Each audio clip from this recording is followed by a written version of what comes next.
Good morning বন্ধুরা, নমস্কার। সবাই ভালো আছি আশা করি। আমিও ভালো আছি। আবার আসলাম তোমাদের মাঝে কিছু শেয়ার করতে। কিডনি মেশিনের প্রশ্ন থাকে একটা, যে জল কতটা খাবে। জলটা খুবই ইম্পর্টেন্ট। জল কতটা খেতে পারি বা কতটা প্রশ্ন থাকে, অনেকের জানার বিষয় থাকে, সেটা নিয়েই বলবো। জল সাধারণত 1 লিটারের কম খেতে বলে ডাক্তারবাবু। যখন আপনার দুটো কিডনি খারাপ হয়ে যাবে তোমার, তখন 1 লিটারের কম খেতে বলে। তো তারপরেও ভাগ আছে, কারণ এই দেখো, এই গরমের মধ্যে অনেকে প্রশ্ন যে 1 লিটার জলে কীভাবে হবে। জল তুমি যতটা কম খাবে ততটা তোমার পক্ষে ভালো।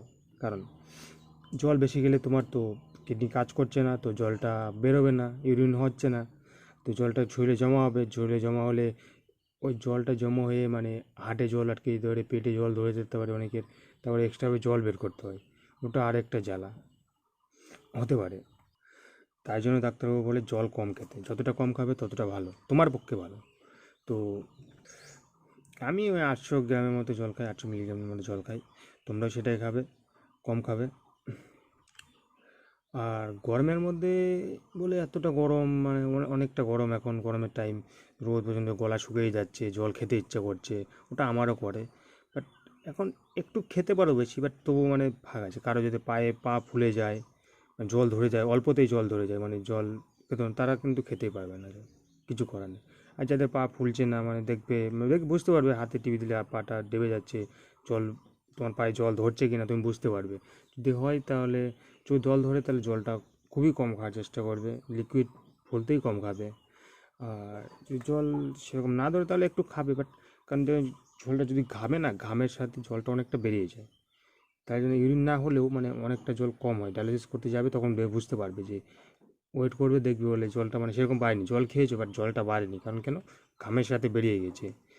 এটা একটা গরমের সময় একটা সুবিধা। তবু ডাক্তারের সাথে পরামর্শ করে নেবে, যে আমার কীরকম একটা আছে না, কি বলে ওটাকে, ভুলে গেলাম কী টেস্ট বলে জানি, ঠিক আছে মনে পড়লে পরে পড়বো। ওই টেস্টটা করলে ওয়েটটা তোমার মেন্টালি মানে ওয়েট করে নেবে, যে কতটা ওয়েট তোমার অ্যাকচুয়ালি থাকে, জলটা বেশি বেরোচ্ছে না কি, সেটা দেখে নেবে। আর জল কম খাওয়ার তোমাকে বলছি এর আগেও, যে মানে বরফের টুকরা মুখে নিয়ে রাখতে পারো, মাঝে মধ্যে মুখটা ধুতে পারো, মানে জল কুলিকুচি করে ফেলে দেবে, মানে অনেকটা জল কম খাওয়া হবে তাহলে তোমাকে, দেখবে অনেকটা কম খাবে। এটা এইভাবেই জলটা কম খেতে হবে, কিছু করার নেই। আর যাদের কিডনি ভালো তারা অবশ্যই এই গরমের মধ্যে জল বেশি করে খাবে, লেবু জল খাবে, মানে ভালো কুচলের রস টস খাবে। সে কিডনি মেশিন তারা কিন্তু খেতে পারবে না, কোনো জুস খেতে পারবে না, কোনো রস খেতে পারবে না, কারণ হাই পটাশিয়াম। তো কী করবে, কুসুলের রসে হাই পটাশিয়াম, খেলেই বুঝতে পারবে। যে ভুল করেও খাবে না ফলের রস টস, কোনো কিছু ভুল করেও খাবে না। ফল এক টুকরা খেতে পারো, বাট রস কখনো না, জুস কখনোই না, ভুল করেও না। আর খাওয়ার মধ্যে, আর সবজির মধ্যে তুমি খেতে পারো, মাটির নিচে সবজি খাওয়াটা ঠিক না, পটাশিয়াম থাকে, যে আলুর মধ্যে পটাশিয়াম, হাই পটাশিয়াম। যদি পটাশিয়াম বেড়ে থাকে, সুগার থাকে, তাহলে তো আলু খাবেই না, মোটেও না। আলুটা মানে আলু বাইরে যাবে। আর বেশি চেষ্টা করবে কোনো সবজি মানে রান্নার আগে গরম জলে কিছুটা ভাপ দিয়ে, একটু জলটা ফেলে দিয়ে তারপর সেটাকে রান্নার চেষ্টা করবে, তাহলে অনেকটা মানে পটাশিয়ামটা কমে যায় বলে। মানে তো হতে পারে, মানে কারণ গরম জলে একটু ফুটিয়ে নিয়ে জলটা, যে কোনো সবজি টবজি ফুটিয়ে নিয়ে তারপর জলটা ফেলে দিয়ে নিয়ে সেই সবজিটা আবার রান্না করলে যা পটাশিয়াম থাকে না, পটাশিয়ামটা বেড়ে যায়। আর সবসময় ছুলে সবজি করবে, যাই খাও যে কোনো সবজি ছুলে ফেলে দেবে, আর বীজটা ফেলে দেবে, কারণ ওটার মধ্যে পটাশিয়ামটা বেশি থাকে, বুঝতে পারলে। যে কোনো সবজি খাও, খেতে পারো, গাজর টাজর, কপি টপি খেতে পারো, সবই খাওয়া যায় মোটামুটি। লাউটাও বেশি খাবে তাহলে ভালো। আর মাংসের মধ্যে এই মাছটা কখনোই খাবে, মাংসের মধ্যে মানে খাসি মাংস কখনোই খাবে না, তেলেক্ত জিনিস খাবে না, অ্যাকচুয়ালি কথা মানে ফ্যাট জাতীয় জিনিস খাওয়া যাবে না। ডিম খাবে, ডিমের কুসুম কখনো খাবে না। দুধের জিনিসের মধ্যে ছানাটা খাবে, ছানা তরকারি টরকারি খাবে, পনির তরকারি ভালো, কোনো প্রবলেম নেই। মাছ, ছোটো মাছটা খাবে, মাছের মাথা খাবে না, পেটিটা খাবে না, বড় মাছ খাবে না, মাঝার সাইজের মাছটা নেবে। আর ছোটো মাছটা খেতে পারো, মাঝার সাইজের মাছ খেতে পারবে। এইভাবেই চলতে হবে, কী করা যাবে বলো, মেনটেন তো করতেই হবে। আর আগেরটাতে বলে দিয়েছি ফলের জিনিস কী খাবে।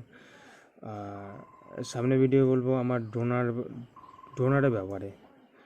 ডোনার মানে যদি জানতে চাও কমেন্টে জানাও, যে মানে সহজে ডোনার কীভাবে পাওয়া যায়, মানে কীভাবে পাবো আমাদের বাঙালি ওয়েস্ট বেঙ্গলে ডোনার কীভাবে পেয়ে যেতে পারে। মানে অনেকের থাকে না, নিজেদের মধ্যে ব্লাড গ্রুপ মিলে না, তার জন্য নিজেদের ব্লাড গ্রুপ না মিলে কি ট্রান্সপ্ল্যান্ট হয় কি না সেই বিষয়ে জানা যদি থাকে তো বলো, কমেন্টে জানাই, আমি অবশ্যই জানাবো। আমি আর অ্যাকচুয়ালি আমাদের এখানে আজকে খুব প্রচণ্ড বৃষ্টি হচ্ছে, তার জন্য মানে প্রবলেম, মোবাইলে সেরকম চার্জ নেই, তাই ভিডিওটা বেশি বড় করলাম না, এইটুকুই রাখলাম।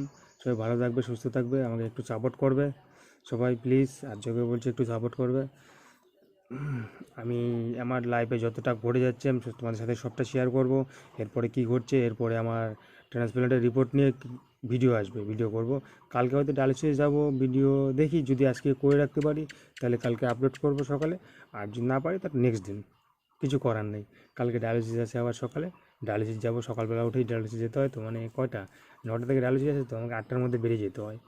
তো তার আগে খাওয়া দাওয়ার ব্যাপারটা আছে, মানে হয় না, টাইম হয় না, তত সকালে তো আর হবে না, ডায়ালিসিস বেরিয়ে যেতে হবে। ওটা আস্তে আস্তে আবার একটা ডায়ালিসিস করে আসার পর শরীরটা একটু মানে থাকে, তো ইচ্ছে করে না আর যে তারপরে ভিডিও বানাই করি, ঠিক আছে, তো পরের দিন করবো আশা করা যায়। আর যদি আজকে করে রাখতে পারি, যদি লাইনটা নাই, এখন লাইন আছে, যদি মোবাইলটা চার্জ দিতে পারি আজকে করে রাখবো, কালকে সকালে আপলোড করে দেবো, দেখে নেবে। ট্রান্সপ্ল্যান্ট ব্যাপারে, আমার রিপোর্টের ব্যাপারে সব কিছু বলবো তোমাদের সাথে, সব কিছু শেয়ার করবো। ওকে, ভালো থাকবে, সুস্থ থাকবে, এটাই চাই। আর মাঝে মাঝে নিজের চেক আপটা করে নিবে কিন্তু, আমার মতো ভুল করবে না তোমরা। ওকে, বাই, টাটা।